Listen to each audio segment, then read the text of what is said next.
Hello बच्चों, इस video में हम मैट्रिसेस चैप्टर की मिसलिनियस का 5th क्वेश्चन डील करने जा रहे हैं। बोर्ड में आया हुआ क्वेश्चन है सिमेट्रिक और स्क्यू सिमेट्रिक मैट्रिक्स पर बेस्ड। क्वेश्चन कहता है show that the matrix B transpose A B is symmetric और skew symmetric according as A is symmetric और स्क्यू सिमेट्रिक। सबसे पहले आप इस क्वेश्चन को अंडरस्टैंड करें। कहता है कि सबसे पहले इस क्वेश्चन को समझते हैं। ये क्वेश्चन कहता है शो करो कि ये जो बी ट्रांसपोज ए बी है, ये बी ट्रांसपोज ए बी ये सिमेट्रिक या स्क्यू सिमेट्रिक होगा यदि ए सिमेट्रिक और स्क्यू सिमेट्रिक होगा। कहने का मतलब कि बी ट्रांसपोज ए बी का सिमेट्रिक या स्क्यू सिमेट्रिक होना मैट्रिक्स ए पर डिपेंड करता है। यदि ए सिमेट्रिक होगा तो बी ट्रांसपोज ए बी भी सिमेट्रिक होगा। यदि ए स्क्यू सिमेट्रिक होगा तो बी ट्रांसपोज ए बी भी स्क्यू सिमेट्रिक होगा। ये आपको यहां प्रूव करने के लिए कहा गया है। चलिए बढ़ते हैं इसके सॉल्यूशन की ओर, करके दिखाते हैं आपको। बेटा जी, हमें पता है सिमेट्रिक या स्क्यू सिमेट्रिक मैट्रिसेस हमेशा स्क्वायर मैट्रिक्स होती हैं। 2x2, 3x3 कुछ भी हो सकता है। तो यदि मैं किसी एक 2x2 मैट्रिक्स का ट्रांसपोज करूंगा तो रिजल्ट 2x2 ही आएगा। यदि मैं 3x3 मैट्रिक्स का ट्रांसपोज करूंगा तो भी रिजल्ट 3x3 ही आएगा। तो अगर ए और बी दोनों सिमेट्रिक मैट्रिसेस हैं, मान लेते हैं, अब एज्यूम कर लेते हैं कि ए और बी दोनों का ऑर्डर 2x2 है, तो बी ट्रांसपोज का ऑर्डर भी 2x2। 2x2 multiplied by 2x2 is 2x2। 2x2 multiplied by a 2x2 matrix result is 2x2। मैं ये कहना चाह रहा हूं कि जो बी ट्रांसपोज ए बी आएगा वो भी एक मैट्रिक्स आएगा जिसका ऑर्डर वही होगा जो मैट्रिक्स ए और मैट्रिक्स बी का होगा। तो चलिए एक काम करते हैं, हम अज्यूम कर लेते हैं let P equal to B transpose A B. हमने बी ट्रांसपोज ए बी को P के बराबर लेट कर लिया। बच्चों, हमें तो एक बात पता है कि किसी मैट्रिक्स का ट्रांसपोज अगर ओरिजिनल मैट्रिक्स के बराबर हो तो उसे सिमेट्रिक मैट्रिक्स, और किसी मैट्रिक्स का ट्रांसपोज ओरिजिनल मैट्रिक्स के नेगेटिव के बराबर हो तो उसे स्क्यू सिमेट्रिक मैट्रिक्स कहते हैं। तो हमें यहाँ पे बी ट्रांसपोज ए बी को सिमेट्रिक या स्क्यू सिमेट्रिक देखना है। तो मैं क्या करूँगा, मैं दोनों साइड ट्रांसपोज लूँगा और ट्रांसपोज के रूल्स इस्तेमाल करूँगा। तो यदि मैं दोनों तरफ ट्रांसपोज लेता हूँ तो B transpose equal to B transpose A B का होल ट्रांसपोज।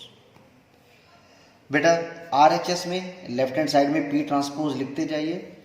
यहाँ पे मैं लॉ लगाता हूँ। एक आपने रिवर्सल लॉ पढ़ा होगा।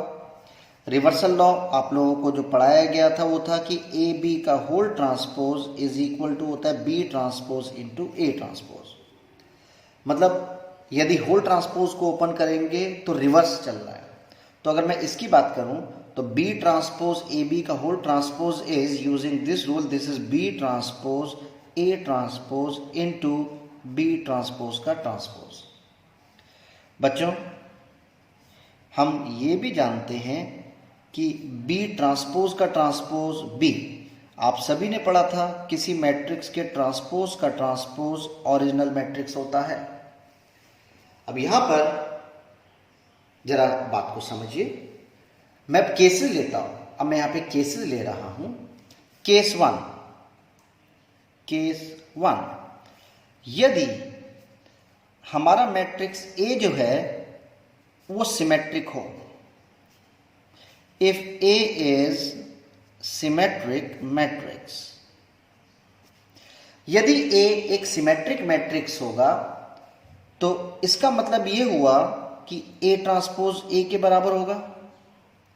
यदि ए ट्रांसपोज ए के बराबर है तो पी ट्रांसपोज की वैल्यू कितना, क्या P ट्रांसपोज मैं इस A ट्रांसपोज की जगह पर A रख सकता हूं? तो अगर मैं यहां पर बच्चों ए ट्रांसपोज की जगह ए रखता हूं तो पी ट्रांसपोज की वैल्यू आएगी B transpose into A B. क्या यही आपका ओरिजिनली पी के बराबर था बेटा? तो हमारा जो बी ट्रांसपोज ए बी है ये बराबर आया पी के। तो P transpose equal to P, तो which implies P means, P हमने किसको माना है? पी हमने किसको माना है? बी ट्रांसपोज ए बी को is symmetric, is symmetric matrix. बच्चों P मतलब B transpose A B symmetric matrix किस वजह से बना? जब A कैसा था? सिमेट्रिक। सिमिलरली केस 2 अगर मैं लूं, यदि if A is a skew symmetric matrix, यदि बच्चों यहां पे जो मैट्रिक्स A है वो स्क्यू सिमेट्रिक मैट्रिक्स हो, तो स्क्यू सिमेट्रिक मैट्रिक्स में किसी भी मैट्रिक्स का ट्रांसपोज ओरिजिनल के नेगेटिव के बराबर होता है। किसी भी मैट्रिक्स का ट्रांसपोज ओरिजिनल के नेगेटिव के बराबर होता है। तो उस केस में मैं ए ट्रांसपोज की जगह यदि माइनस ए रखता हूं, ए ट्रांसपोज की जगह यदि माइनस ए रखता हूं तो देखिए पी ट्रांसपोज की वैल्यू क्या आती है, जरा आपको ऊपर दिखाते हैं। तो अगर मैं ए ट्रांसपोज की जगह माइनस ए रखता हूं तो B transpose into minus A B, that is minus of B transpose into A B. क्या ये वाली वैल्यू माइनस बी के बराबर आई? तो विच इंप्लाइज आप कह सकते हैं P मीन्स यहां पे हमारा जो P है वो ओरिजिनली किसके बराबर है बेटा? P हमारा बराबर है बी ट्रांसपोज ए बी के बराबर। तो विच इंप्लाइज आप कह सकते हैं P मतलब B transpose A B is skew symmetric. सोचिए आराम से, ये जो हमारा P है बी ट्रांसपोज ए बी, ये स्क्यू सिमेट्रिक कब हुआ? जब हमारा ए बी स्क्यू सिमेट्रिक था। तो हमारा क्वेश्चन यही तो था कि प्रूव करो कि B transpose A B symmetric होगा जब ए सिमेट्रिक होगा, और B transpose A B skew symmetric होगा जब ए बी स्क्यू सिमेट्रिक होगा। तो ये हमें क्वेश्चन में प्रूव करने के लिए कहा गया था, हेंस प्रूव।